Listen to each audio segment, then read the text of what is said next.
Okay, so first of all, I was born in Miami. But not only that, if I were elected as city commissioner, then I would be the third generation in a row of the Fernandez bloodline to serve the city of Miami as an elected official.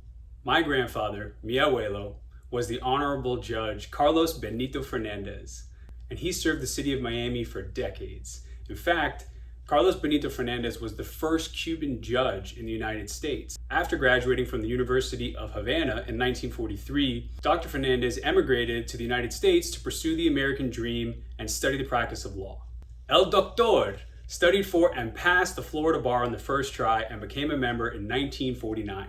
While serving as a municipal judge from 1961 to 1972, Dr. Fernandez earned a reputation for being fair and professional, but he also got some attention when he started translating his rulings to the Spanish-speaking members of the court. He fought tirelessly to help the underdog. Not only did he help the Cuban and Latin communities, but he reached out to the Black communities and the Haitian communities as well.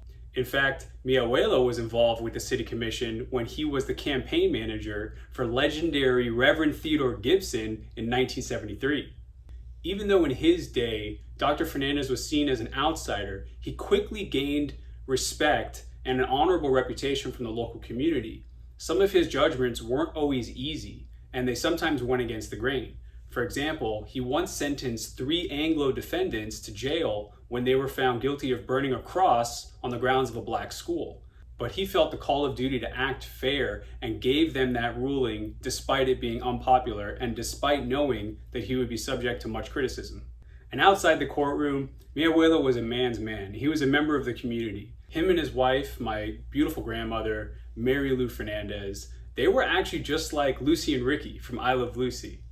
She was this ivory-skinned, Irish, curly-haired, beautiful woman, and he was this olive-skinned, cigar-smoking, bongos playing, partying, wild Cuban guy. And the two of them always hosted parties at their house in Palmetto, and they were so loved in the community in their day.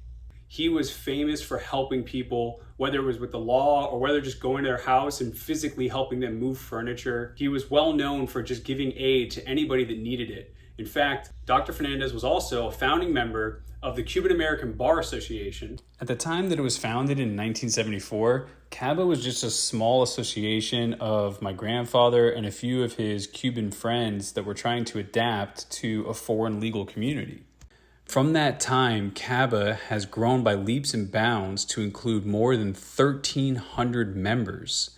CABA has earned a reputation in the Miami community by providing pro bono legal assistance to disadvantaged and underserved portions of the Miami community. And every year, CABA still gives out a scholarship to one deserving law student in mi abuelo's name in his honor.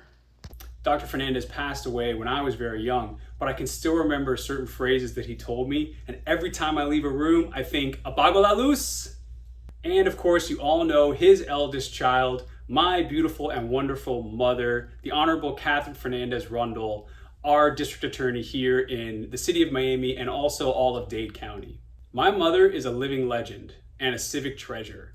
She has over 1,200 employees in her office and over 300 attorneys, making it the largest office in the state of Florida by far and one of the top 3 largest offices in the entire United States. My mother was a pioneer in her day as well, when women weren't frequently in places of authority, where she was tutored by the legendary Janet Reno and took on crimes against women and other disadvantaged underdogs. She served as the longest running district attorney in Florida history, and we all benefit from her tireless efforts. Not only did she help all the women and disadvantaged parts of the community, but she lowered the overall crime rate and the recidivism rate year after year. And my dad is no slouch either. In fact, my parents met at one of the top 3 schools in the entire world, Cambridge University in England. They were both prosecutors back here in Miami, and my dad has more than 100 jury trials of experience under his belt. In fact, the two of them named me Justin because they wanted me to pursue a life of justice.